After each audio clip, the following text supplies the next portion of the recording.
It's one of the biggest fallacies of the creator economy. They've all got you thinking, hey, if I can just get sponsors, if I can land a few brand deals, or if I can monetize my show with ads, then I'll have made it, right? And look, I get why you believe this. Seriously, that's what everyone tells you to aim for. That's what all the successful creators seem to be doing. So, of course, it makes sense. But here's the problem.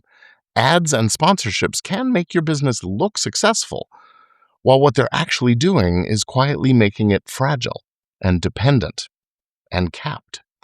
I've seen creators making tens of thousands of dollars a month on paper who never actually get to turn that into real payment. So let's talk about what's really going on here right after this.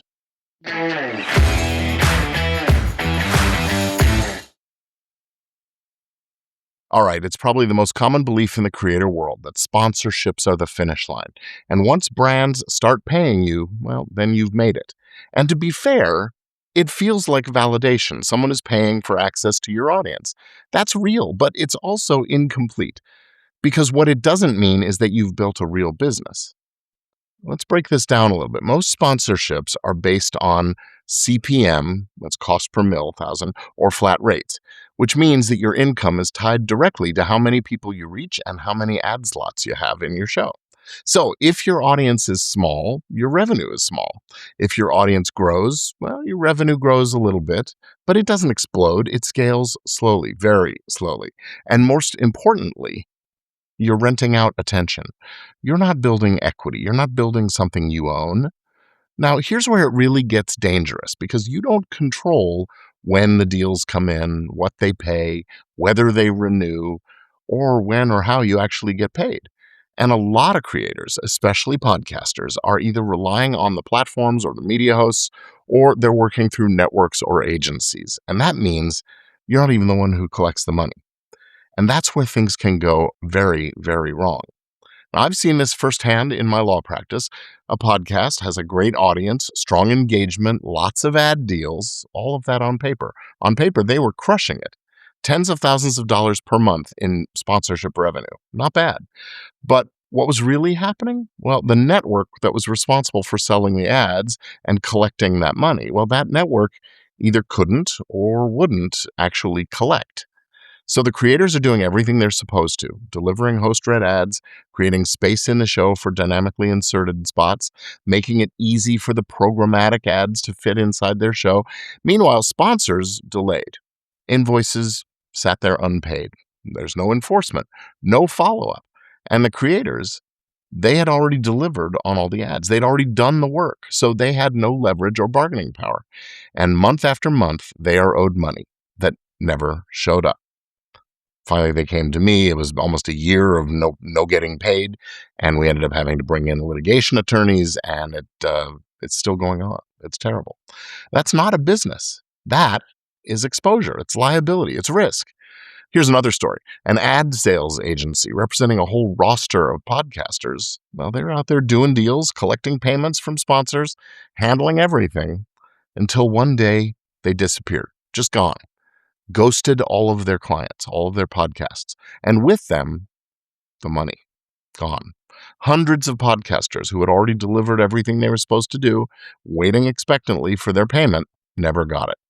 No recourse, no leverage, no protection. Because they didn't control the revenue. Think about it.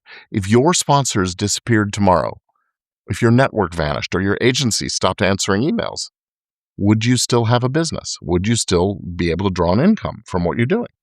Or would your entire business, basically, the spigot, shut off overnight?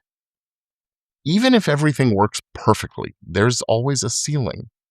You only have so many ad slots. Your audience will only tolerate so many interruptions.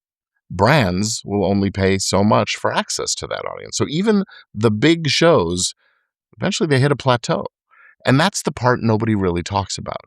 Ads don't just create dependency, they actually come with limits built in. They create those limits.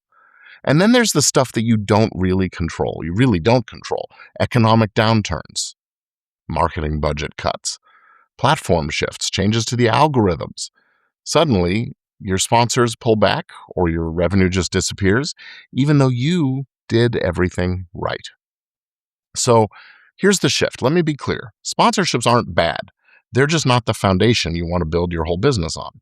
They are one of many possible revenue streams, but they are not themselves a system you can rely on. Because if someone else decides what your show, what your audience, or what you are worth and when you get paid, you don't control your business. In fact, what you have is less like a business and more like a job, and not even a good one.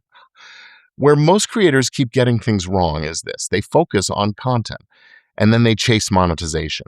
But what they're missing is that system I'm talking about, the strategy, what I call the modern media mogul method or the mogul machine.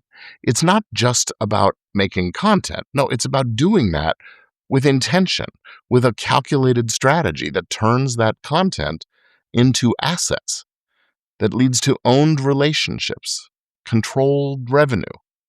Ads can plug into that system, but they are not the engine that drives the bus.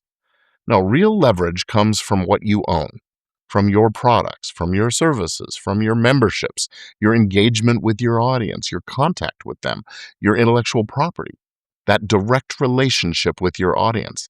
That's where the real money is, because that's where the control is. And this is how you get off that content creation hamster wheel. Most creators are stuck in create, post, hope. Create more, post more, hope harder. I call this the post and pray method. But in a real business, every piece of content has a job to attract, to nurture, to convert. So your podcast, your videos, your social media, they're not just content. They are working for you. They're soldiers in your army. Even when you're not working, they're out there making it happen. So here's the shift, the big reframe. Sponsorships are a milestone, definitely worth celebrating, but don't think of them as the destination. Content is a tool. It's not the product. And your goal, it isn't to be a content creator. It's to become a media business owner, a mogul, a modern media mogul. Now, if you are ready to start thinking this way, the mogul mindset, I call it, you're going to want to join the waitlist for my upcoming Mogul Method Masterclass. This is where I will show you how to get off that content hamster wheel once and for all and build a business around your content where every episode, every video, every post has a specific job to do. So you can grow your income, grow your influence and your impact and your business without having to constantly be there to produce more and more content.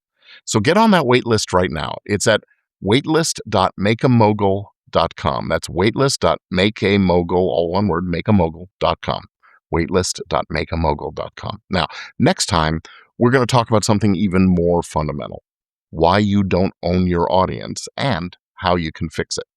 Because without that, none of this works. So until next week, keep on creating. I'm Gordon Firemark, the podcast lawyer, and I'll see you again next time on Legit Podcast Pro.